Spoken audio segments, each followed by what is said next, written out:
Good morning friends, welcome to my channel नो की मोहब्बत और आप देख रहे हैं फ्रेम। लास्ट पार्ट में हमने देखा था कि जहाँ पर जो हमारी क्रियांशी रहती है वह श्रेया के साथ बैठी रहती है और उसे सब कुछ बताती है कि यार एलिसन को कोई फर्क नहीं पड़ता है। श्रेया उसकी बात को अच्छे से नोटिस करती है और समझ रही थी कि यहाँ पे क्रियांशी को क्या फील हो रहा है। श्रेया जैसे बातें करती रहती तभी वीडियो कॉल आता है एलिसन का, तो एलिसन को वो मजाक मजाक में बोल देती है कि we are just going on a bad, आपको तो पता है हम डेट पर हैं। तभी वहां से क्रियांशी से जाके क्लियर करती है और एलिसन को जाके श्रेया ये भी बोलती है कि अगर तुम लोगों के बीच में कुछ नहीं है तो फिर तुम्हें फर्क क्यों पड़ता है। एक नॉर्मल फ्रेंड्स को इतना फर्क नहीं पड़ता है और वो लोग हैप्पी होते हैं दूसरे की हैप्पीनेस पे, पर यहाँ फर्क पड़ता है। श्रेया जूनी को भी बहुत अच्छे से हॉस्पिटल लेकर जाती है और हॉस्पिटल में उसका ट्रीटमेंट कराती है, फिर उसे घर छोड़ देती है। घर छोड़ती है तो जूनी काफी ज्यादा कंफ्यूज होती है कि यार ये मेरे लिए अच्छा करती है या बुरा करती है। फिर वो अक्का को फोन करती है। अक्का उसे पॉजिटिव थॉट्स ही देते हैं कि तुम जरा ये सोचो कि वो तुम्हारा अच्छा ही करती है, तुम ज्यादा सोचती हो, ये तुम्हारी प्रॉब्लम है।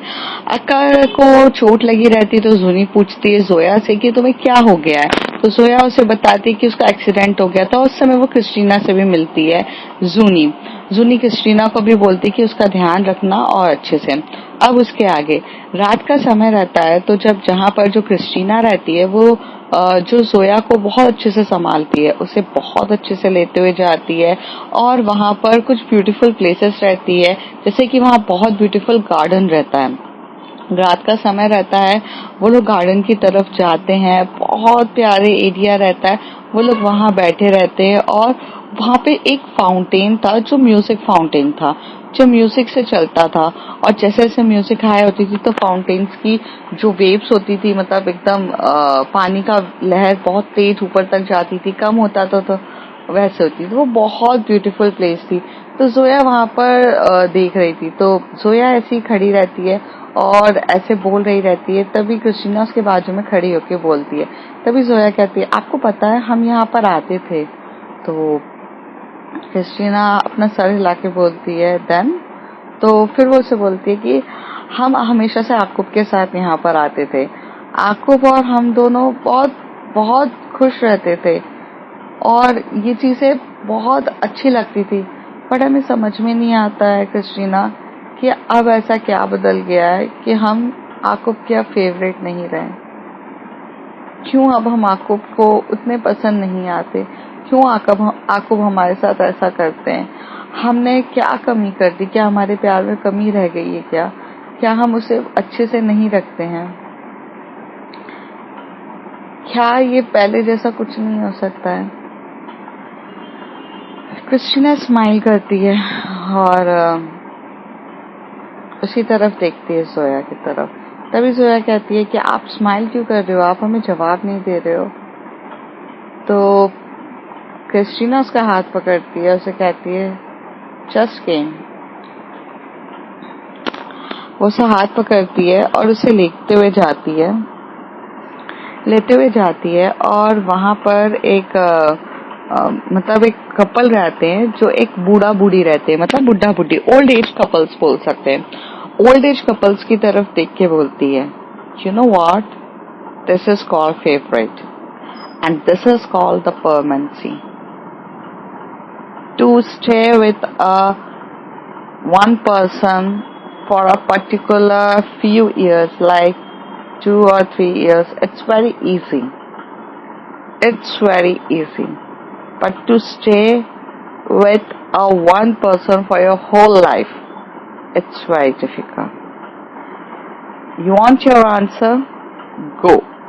Get asked with that man who is totally caring for his wife and then come to me to get your all answers. तो सोया कहती है आप ये चाहते हो कि हम वो प्यारे से कपल से पूछे जाकर कि आप लोगों के बीच में ऐसा क्या है जो आपको इतना, मतलब आपका फाउंडेशन इतना स्ट्रांग बनाता है। तो क्रिस्टीना कहती है yes, go and ask to them. और क्रिस्टीना ये बोलकर वो एक साइड में खड़ी हो जाती है। जोया उन प्यारे से कपल के पास जाती है, उनकी तरफ देखती है और देखते हुए बोलती है कि हाँ हाय। तो वो कहते हैं हे, तो वो उससे पूछती है कि आप इंडिया से हो, आई मीन इंडियन लग रहे हो। कहते हैं हाँ हम इंडियन से हैं और हम दुबई में ही सेटल हो गए थे।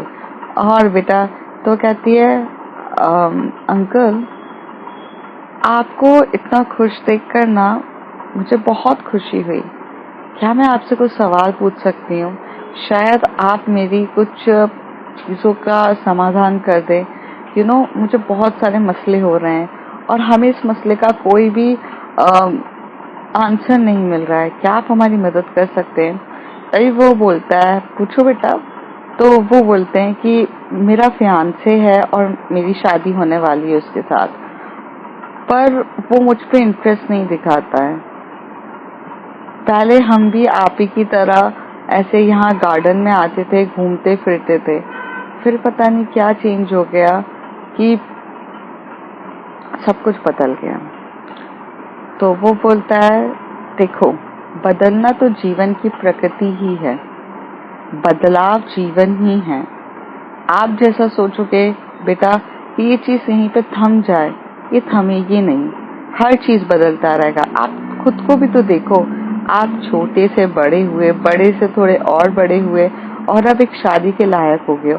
थोड़े टाइम के बाद आप पेरेंट्स बनने के लायक हो जाओगे और एक पेरेंट्स बनने के बाद एक समय ऐसा आएगा कि आप बूढ़े हो जाओगे। तो प्रकृति ही बदलाव है, बदलाव कभी किसी के लिए थमता नहीं है और वो चलता ही रहेगा। लेकिन इस बदलते हुए समय में आप अपनी प्रायोरिटी डिसाइड करो। आप ये डिसाइड करो कि कौन इंसान हमारे लिए इतना इम्पोर्टेंट है कि हम उसे अपने बदलाव के साथ भी रखना चाहते हैं। और आपको क्या लगता है कि मेरी पत्नी के साथ रहना इतना इजी है? नहीं, मेरी पत्नी बहुत गुस्से वाली है, पल पल में घर छोड़ के जाने की बात करती है, पल पल में मुझे छोड़ने की बात करती है। पर मैंने उसे पता है क्यों पकड़ के रखा है? क्योंकि गुस्सा वो कितना भी कर ले पर वो प्यार भी तो उतना ही करती है मुझसे।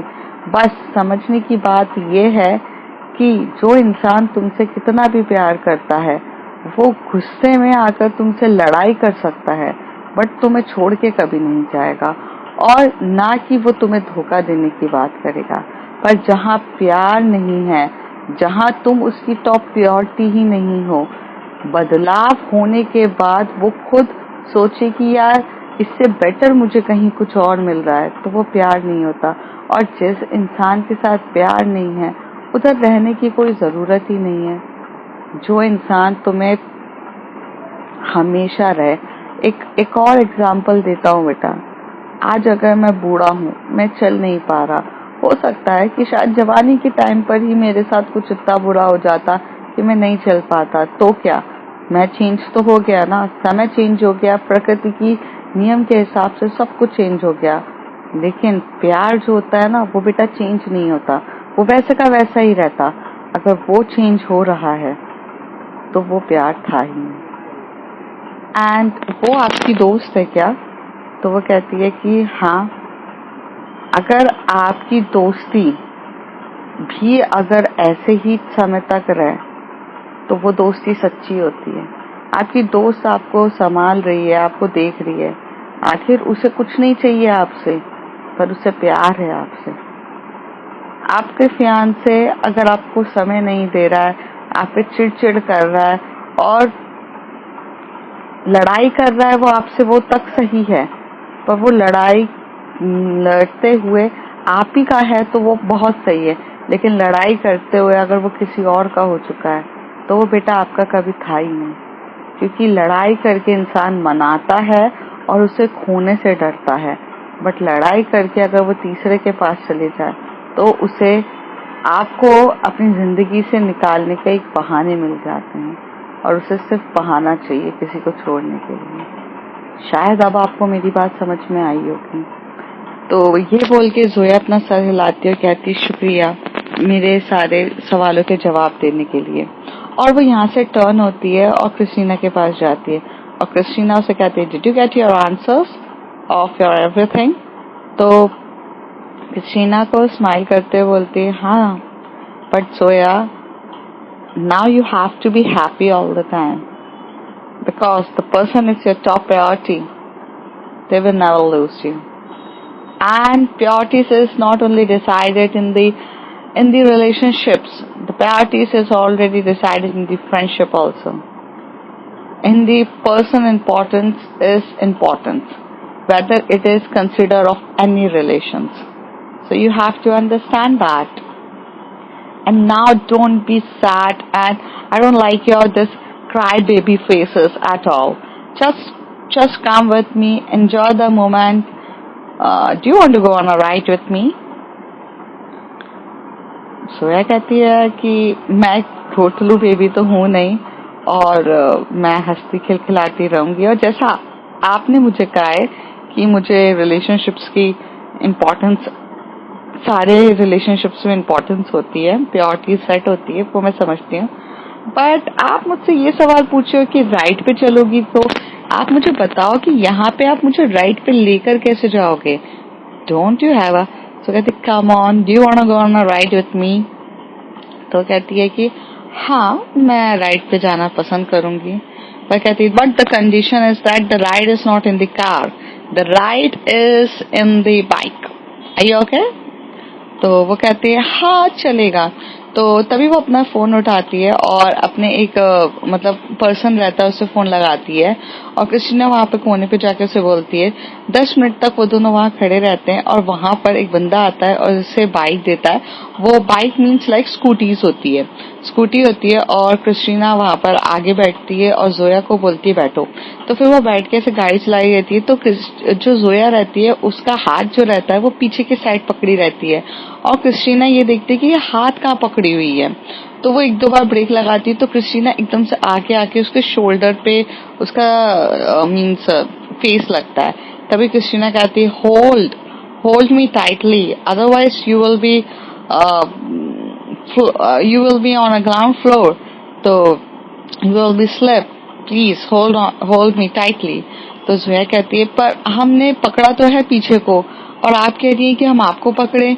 तो कहती है कि तभी वो कहती है होल्ड मी। तो तभी जोया उसे टाइटली पकड़ती है और कहती है अब हम नहीं गिरेंगे। तो स्माइल करती है, और फिर यहाँ पे क्रिस्टीना आराम से जोया को लेते हुए एकदम राइट पे तरीके से निकल जाती है। और वो उस रात को जोया को जितना खुश रख सकती थी, जितनी हैप्पीनेस दे सकती थी उसने दिया। वो वहां जाते हुए उसे बहुत राइड करती रही, उसे वहां पे आइसक्रीम्स खिलाई, और वो लोग बहुत राइड पे घूमते रहे। और जोया को भी उसका साथ मिलने से आकुब के साथ वो जितनी परेशानी थी वो सब चली गई। वो लोग ऐसे घूमते घूमते देन होटल पे आए। होटल पे आने के बाद जो जोया थी वो क्रिस्टीना को टाइटली हग करके बहुत सुकून की नींद सोई है, और क्रिस्टीना ने भी उसे बहुत प्यार से होल्ड करके बहुत अच्छे से सोते हैं। मॉर्निंग का टाइम रहता है, और जहाँ मॉर्निंग होती है वहां पर हमारी जो क्रियांशी रहती है वो काफी ज्यादा एक्साइटेड होती है, क्योंकि आज उसका दिन रहता है, और वो बहुत ज्यादा एक्साइटेड होती है कि यार आज मैच है। तो जल्दी जल्दी जाती है, तैयार होती है। सबसे पहले वो फोन लेती है और एलिसन को कॉल करती है। तो एलिसन एट द मॉर्निंग वो थोड़ा सा प्रैक्टिस करती है, फिर वो नहाने चली जाती है और फ्रेश होने जाती है। तो तब वो एकदम से भी क्रियांशी का फोन नहीं पिकअप करती है। वो उसका फोन जो रहता है, जो अपना मतलब घर के क्या बोलते हैं, उसका जो कबर्ड रहता है उसमें रखा रहता है, वो नहीं देखती है इतना। And Allison is a non phone addicted person, she is the fitness freak addicted रहती है। उसे अपना जिम में टाइम स्पेंड करना, क्या बोलते हैं, स्पोर्ट्स में टाइम स्पेंड करना, और जितना हो सके अपने अपने आप को स्ट्रॉन्ग करना, वो उसी में बिजी रहती थी एलिसन जब फ्रेश हो जाती है, जब वो स्पोर्ट्स के ड्रेस सब पहन लेती है, तब वो एकदम से फोन देखती है। तो वो करीब मैच स्टार्ट होने के तो 2 घंटे पहले की बात रहती है। तो फोन की तरफ देखती है, तो उसमें क्रियांशी के बहुत सारे कॉल्स रहते हैं। तो वो उसका फोन देती है एंड क्रियांशी को कॉल बैक करती है, एज यूजुअल वीडियो कॉल। तो जैसे वो वीडियो कॉल करती है, तो जो क्रियांशी रहती है वो कार में रहती है। तो वो पूछते हुए आर यू गोइंग? तो क्रियांशी बोलती है क्यों, मुझे लगा मुझे आपके पास आना है, I mean I am coming on a stadium. तो कहती है बट अभी तो टाइम है, वो ऐसे बोलती है। तो कहती है but I want to meet you early. तो कहती है You are not allowed to meet me early because this is a team, and in the team there is a lots of the protocols, and we are set with our teams. After the ending of the match, you can come and meet me. Before the match, you are not allowed to meet me. तो कहती है कि oh so I came early. Then I will come to your hotel and meet you. यहाँ पर क्रियांशी बोलती है उसे, तभी वो उसे बोलती है कि no it's not allow. Kriyanshi just wait, I will meet you after the ending of the match. तभी यहाँ पे क्रियांशी बोलती है अगर मैच में इंडिया ने आपको हरा दिया तब भी मिलने आओगी. तो एलिसन हंसते हुए बोलती है if it is possible then India beat Australian, so this will be the best thing. And whatever happened, whether Australia win, whether India win, I will come to meet you before to go to the back to my hometown. तो क्रियांशी थोड़ा सा smile करती है और हंसने लगती है और कहती है ओके बट जहाँ तक है हमारी इंडिया ही जीतेगी. ऑफकोर्स मैं इंडिया को सपोर्ट कर रही हूँ, इंडिया मेरी टीम है. तो वहाँ पर जो एलिसन होती है वो हंसते हुए बोलते हैं या you have to support your country because country first. तो कहती है हाँ वो तो है.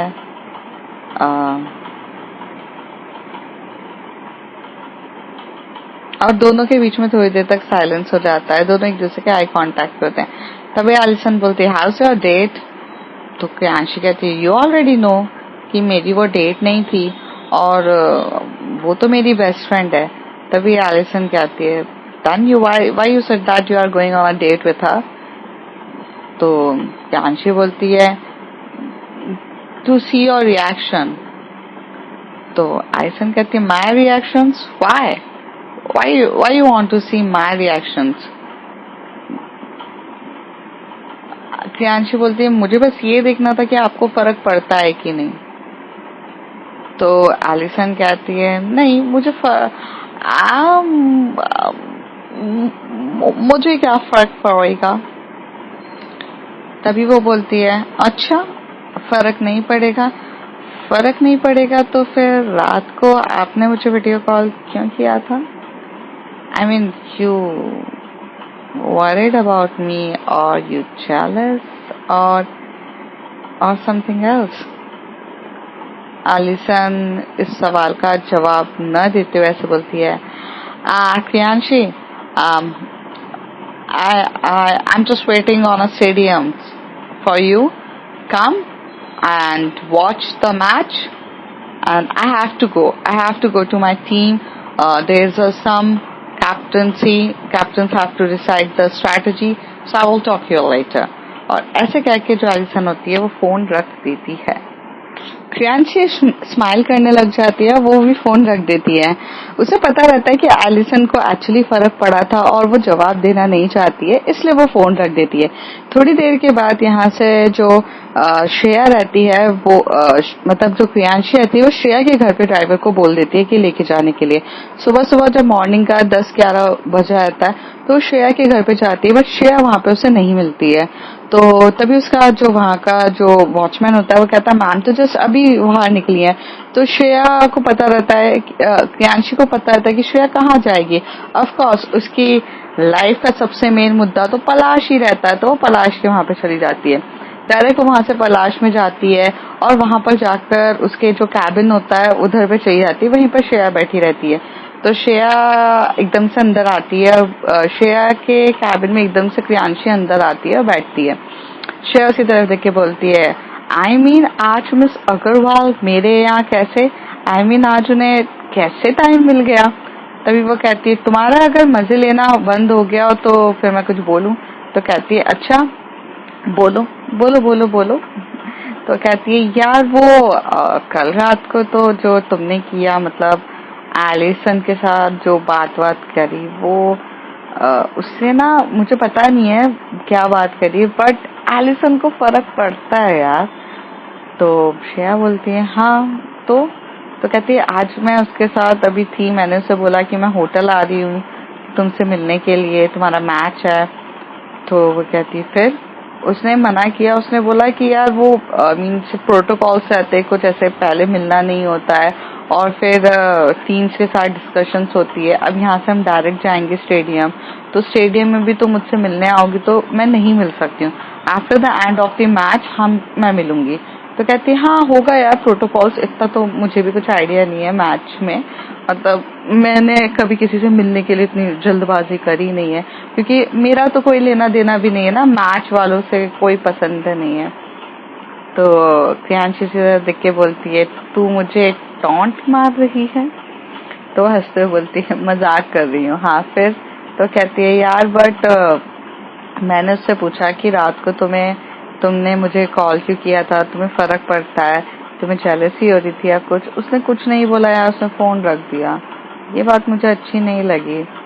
तो श्रेया बोलती है हाँ तो मतलब तू मुझसे क्या चाहती है? तो वो कहती है कि मुझे नहीं आ रहा समझ में कि हो क्या रहा है, that's why I came to ask with you. तो श्रेया कहती oh you want my advice? अरे एक बात बता, बॉलीवुड मूवीज तू करती है, एक्टिंग तू करती है, स्क्रिप्ट तेरे पास लिखी रहती है, मूवीज में हर टाइम जो फिल्मी मतलब जो बेवकूफियां चलती रहती है वो सब तू करती है, एंड आज तू मुझे कर रही है। मतलब तुझे तो पता होना चाहिए कि वो क्या बोलते हैं, लड़की की ना में हाँ होती है, हाँ में ना होती है, वट एवर ये तुम्हारे जो बॉलीवुड्स वाले बताते हैं वो सब है, तो तुम मुझे बताओ। तो वह हंसते हुए बोलती है वो बॉलीवुड है यार, वहां पर तो हीरो एकदम बड़ी सी बिल्डिंग से छलांग लगा देता है, उसको कुछ नहीं होता, तू लगा कर तो देख तेरे हाथ पर टूट जाएंगे, मजाक मत कर। तो कहती है तो तुम बॉलीवुड वाली इतने पगली मूवीज क्यों बनाते हो? तो कहती है छोड़ ना, वो फ्रिक्शंस होता है, रियलिटी से कोसों दूर तक रहता है। तो कहती है जो प्यार और रोमांस तुम दिखाते हो वो भी फ्रिक्शन ही होता? क्या कहते हैं हाँ यार रियल में कुछ नहीं होता, रियल में ना हवाएं चलती हैं और ना कोई बाजू से निकले तो हमें अंदर से फीलिंग आती कि ये बंदा हमारा है, कुछ नहीं होता, ये सब बॉलीवुड मूवीज है। तो वह हंसने लगती, कहती है ओके सो बोलो तुम। तो कहती है कि क्या बोलूं? श्रेया बोलती है, तो कहती है बता ना यार। तो देख शी लाइक्स यू। अब प्रॉब्लम ऐसी है कि what the level of liking is that, I mean वो किस लेवल का तुझे लाइक करती है ये जानना बहुत ज्यादा जरूरी है। इस चीज के लिए हम कुछ नहीं कह सकते कि कैसे लाइकिंग है। देखो वो ऑस्ट्रेलिया से है, डिफरेंट कल्चर है, उसके यहाँ मीन्स अलग चीजें होती होगी, लाइक कैजुअल फ्रेंडशिप्स होती होगी, ये होता होगा। वो किस तरीके की लाइकिंग है मुझे नहीं पता, बट एक सवाल मेरा तुझसे है। तो प्रियांशी बोलती है कौन सा सवाल? क्या तू रेडी है कि वो तुझे उस तरीके से लाइक करे? मतलब अगर वो तुझे आकर प्रपोज करेगी गर्लफ्रेंड बनाने के लिए तो क्या तू रेडी है? I think about that. क्या तू स्ट्रेट है या तू बायसेक्सुअल? कहती कम ऑन यार मैं स्ट्रेट हूँ, बस मुझे उसका साथ पसंद है, ये है वो है। फिर ऐसे करके ना प्रियांशी थोड़ा गुस्से में हो जाती है और खड़े होके बोलती कि मैं तो चली। तो कहती कहाँ? तो कहती मैं जा रही हूँ यार मैच देखने, टाइम भी हो गया है, मैं तो बस टाइम पास करने के लिए तेरे पास आई थी। तो कहती व्हाट अबाउट योर शूटिंग? तो कहती है नो मैं जा रही हूँ। और वो शूटिंग यहाँ से मतलब उसने आज का दिन पूरा शूटिंग के लिए कैंसिल किया रहता है, वो स्टेडियम चली जा रही रहती है, वो अपने ड्राइवर के साथ स्टेडियम जाती है। श्रेया बोलती है कि एक्सेप्ट करना नहीं है, जानना सब कुछ है, कैसे चलेगा ये? फिर वो यहाँ से जाती है अपने मतलब जो हमारी श्रेया रहती है वो यहाँ से जाती है, बाहर निकलती है तो वो जो मॉडलिंग के रूम पे देखती है तो वहाँ पे वो जूनी को देखती है। जूनी वहाँ पर मॉडलिंग के लिए अपने मॉडलिंग कोच के साथ मॉडलिंग कर रही रहती है। ये देखकर जो हमारी श्रेया रहती है वो मतलब उस रूम पे जाती है, उसे कहती है जूनी व्हाई यू केम? तो वो कहती है कि सॉरी मैम। तो कहती है कि तुम आई क्यों हो जब तुम्हें डॉक्टर ने रेस्ट करने के लिए कहा था? मैं मानती हूँ काम इम्पोर्टेंट है बट तुम्हारी अभी हेल्थ भी इम्पोर्टेंट है, चलो तुम जाओ घर जाओ, आज रेस्ट करो, कल आना। और इसके लेग पे देखो दोनों साइड, इसके घुटने में भी लगी है और देखो तो कहती है कि पर मैम इसने बताया नहीं हमें। तो कहती कोई बात नहीं, मैं आपको डांट भी नहीं रही हूँ, पर मैं जूनी को बोल रही हूँ चुपचाप चलो। तो वो जूनी बोलती है नहीं मैम, मैंने पेन किलर्स खाई थी, वो जो डॉक्टर्स ने लिखी थी, आई एम फीलिंग गुड, मुझे जाने की जरूरत नहीं है, हम कर सकते हैं काम, हम अपने काम के साथ तो बेईमानी नहीं कर सकते ना। तो श्रेया बोलती है बेईमानी करने के लिए भी कोई नहीं बोल रहा है, चुपचाप उठो और चलो। यहाँ से वो उसका हाथ पकड़ती है और उसे हक के साथ, मतलब श्रेया जो होती है हक के साथ जूनी को कार में बिठाती है और खुद बैठती है और ड्राइव करने के लिए जाती है। दूसरी तरफ जो हमारी ये क्रियांशी रहती है वो चली जाती है। अब मैच का टॉस होता है और मैच के टॉस में जो एलिसन कैप्टन नहीं रहती है, एलिसन तो प्लेयर रहती है, बट उसका जो ऑस्ट्रेलियन कैप्टन आती है, इंडियन कैप्टन आती है। यहाँ पे मैं बता दूं कि हमारे जो इंडियन के प्लेयर्स रहते हैं वो भी काफी ज्यादा अच्छे रहते हैं। मींस ऐसे प्लेयर्स रहते हैं जिन्होंने कॉमनवेल्थ गेम में भी जीता रहता है, मेडल्स जीते रहते हैं, जिन्होंने बहुत अच्छी बैटिंग्स की रहती है, कुछ बॉलर्स भी बहुत अच्छे रहते हैं। और टीम जो रहती है अपनी इंडिया की वो इतनी टॉप लेवल की नहीं रहती है, लेकिन काफी अच्छी रहती है। और अब वो फाइनल्स में पहुंची रहती है इंडिया वर्सेस ऑस्ट्रेलिया को बीट करने के लिए। तो जैसे टॉस होता है तो इंडिया के पास टॉस आता है, तो जैसे इंडिया बोलती है तो इंडिया बोलती है कि मैं बैटिंग करूंगी। जैसे इंडिया की बैटिंग स्टार्ट होती है तो यहाँ पर पूरा ऑस्ट्रेलियंस जो होते हैं फील्डिंग पे लग जाते हैं। और यहाँ पे जो क्रियांशी रहती है वो स्टेडियम पे जाती है, बट वो स्टेडियम की तरफ देखती है तो स्टेडियम में बहुत कम भीड़ होती है। मतलब जैसे कहा जाता था ना कि मेंस का मैच हो, मतलब मेंस क्रिकेट मैच हो, तो स्टेडियम फुल भर भर के होता था कि जगह नहीं रहती थी, टिकट्स ब्लैक में लेके खड़े होके देखनी पड़ती थी।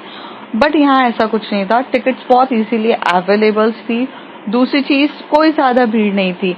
तो जब वो यहाँ पर आती है अपने पीए के साथ, तो अतुल बोलता है कि देखो ना मैम, मेंस की तो कोई टीम होती तो अभी इतना भीड़ होती, वुमेन्स टीम है तो कोई वैल्यू ही नहीं है, आप भी बस अपना टाइम बर्बाद करके यहाँ आ रही हैं, आप मोबाइल पे भी तो देख सकती थी। तभी जो क्रियांशी होती है वो उसकी टर्न होती है, उसकी तरफ बोलती है कि Atul I didn't expect with you कि दिस टाइप ऑफ मेंटालिटी आपकी होगी। आप मुझे ये बताओ, क्रिकेट है क्या? एक गेम है, उससे भगवान क्रिकेट वाला ये सब हम इंसानों ने ही बनाया है। चाहे क्रिकेट मैच अगर इंडिया का हो, ऑस्ट्रेलिया का हो या कुछ भी हो, सब लोग बहुत एक्साइटमेंट से देखते हैं। मतलब कोई सी भी टीम हो सब देखते हैं, कुछ लोग स्टेडियम में आते हैं, कुछ लोग नहीं आते, लेकिन देखते सब हैं, राइट? तो कहता है कि हाँ, बट अगर वही क्रिकेट तो गेम है, वही चल रहा है, बस यहाँ पर वुमेन्स आ गई है तो भी इतनी इम्पोर्टेंस दो ना। अगर हम लोग उसे इम्पोर्टेंस नहीं देंगे, हम वुमेन को एनकरेज नहीं करेंगे, तो वुमेन्स आगे कैसे जाएगी? आज अगर बॉलीवुड में भी मेरे साथ इसी तरीके से ट्रीटमेंट होता कि हर कोई आके मुझे ये बोलता कि मैम आपकी तो कोई वैल्यू ही नहीं है, आपकी वैल्यू नहीं है, आपकी तो सिर्फ वैल्यू एक्चुअल में मेंस है, मतलब आपका जो को एक्टर है उसके साथ आप आ रही हो तो ही वैल्यू है। और पहले से चलता था कि मेंस होता था, लेकिन अब वक्त बदल चुका है। तो अगर वक्त बदला है तो सोच बदली है, और सोच और वक्त बदली है तो हमें हर जगह वो सोच और वक्त को यूज करना चाहिए।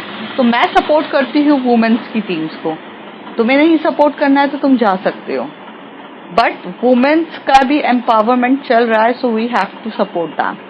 और ये बोलती है, तभी वहां से जो मीडिया वाला रहता है वो वहां पर अंदर रहता है, वो ऐसी मतलब देखने आया रहता है कि कौन आया, और ये सब रिकॉर्ड करके पूरा का पूरा स्टेडियम में, मतलब ऐसे बोलते ना कि उनको दिखा देता है, लाइव टेलीकास्ट होता है।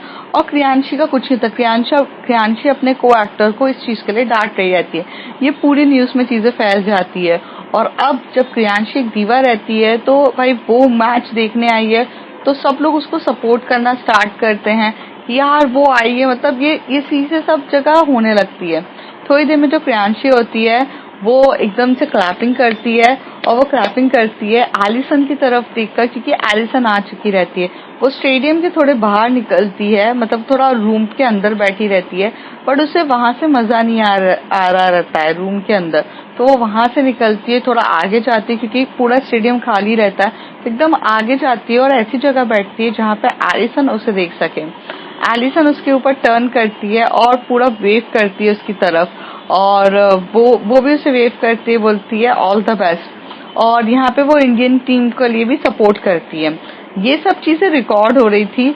बहुत मतलब जो वहाँ का जो कैमरामैन था वो तो क्रियांशी के ऊपर ही बैठ गया था दिखाने के लिए। मैच दिखा, मैच का टाइम चल रहा है, बट वो मैच नहीं दिखा रहा था।